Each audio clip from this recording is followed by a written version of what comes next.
Hey guys, I'm just kind of thinking out loud today, and I want to thank you for joining me, but I just want to talk about a topic that's been in the front of my mind, and I've come to some conclusions that I thought I would share with you. And it's interesting that sometimes you can go through a career basically of bear hunting and sort of have these gut feelings, and then all of a sudden one day you just realize that there's a reason behind those gut feelings, that you can actually put it into words and create, I guess, what I would call a concept. And that's what this is about, and I'm going to tell you how it came about. There was a post on a bear hunting forum where the person asked the question about using water to protect where your stand is so the bears can't circle downwind. And it's a pretty common thing for people to try to do that. In fact, I've got a couple of baits that I have that the stand has a beaver pond or a small lake behind them or something to keep the bears from circling downwind. And I even wrote about it in my book. I think I covered it a little bit. I know that I've written about it in Bear Hunting Magazine. I don't know if I covered it in the video or not, but I've got a couple of baits where I've seen that work. But as I was kind of thinking through this and explaining to the guy on this forum my thoughts about this and about wind and human scent and things like that, and the bear's propensity to want to come to a bait from downwind, it just kind of struck me that I thought about those baits that I have, that I've killed some bears on them, but I've never ever killed a large mature male on a bait where I prevented him from using the wind to come to a bait. And I realized that what I was really doing was trying to manipulate the bear. And then I thought about some other things, and that's what led to this video. And like I said, I'm just kind of thinking out loud here. I've heard a lot of people do a lot of things to try to get bears to do what they want them to do. Like I've heard a lot of people say, you know, you got to keep the bears from coming in at night, so they'll come in during the day.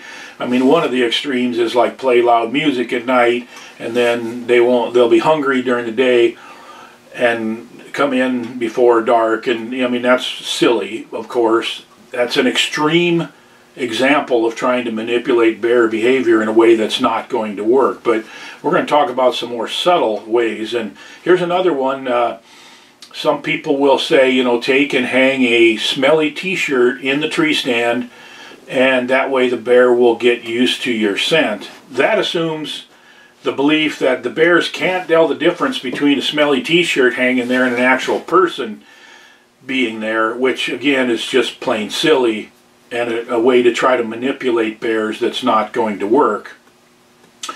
And the issue of putting water in a situation, and let me just give you a little bit of background on these baits where I've used this successfully to kill bears, and had clients kill bears in this way and so forth. But there's a hill in these situations, and so the evening thermals will come downhill, and if you put the bait on the hillside, and in one case it's a beaver pond, in another case it's a small lake, and different things like that. I've also heard of people using like a steep bluff or something like that, where the bears, some kind of a barrier that the bear can't get downwind of you.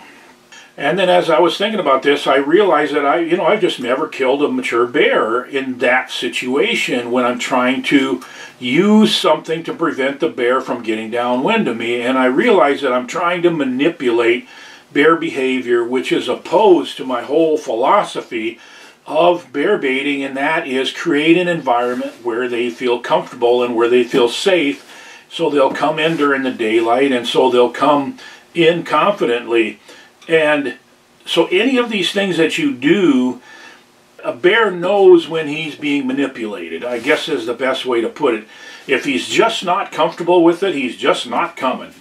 And we need to create an environment where the bear can use his senses and still, but we have to overcome those senses. You know, this is one of the ways we do it, by reducing our human scent signature.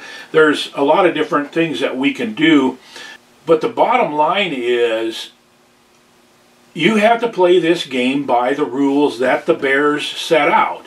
And you can kill a lot of small bears by being sloppy and trying some of these manipulative tactics and stuff like that. Another one is try to cut back on the bait so that the bears will they'll think, oh, I got to get there earlier to get something to eat. And there's just so many things out there that people do to try to manipulate bear behavior. But you're really creating an environment where that bear just isn't comfortable. And if you want to kill 1.5-year-old, 2-year-old bears, you can kill them all day using these different tactics. But if you're talking 5, 6-plus-year-old bears, 300-pounders, 400-pounders, Boone and Crockett bears, you're just not going to be consistently successful unless you change your attitude about how you're doing this. And that means you have to provide them the quality food that they want and that they need. It's better than what they can get by out foraging, so to speak. And you have to create an environment where they have safety cover to approach the bait, where they can circle downwind and check that. You know, they're checking off boxes all the time before they come to a bait. These bigger mature males, they just don't take chances. That's how they got big and mature.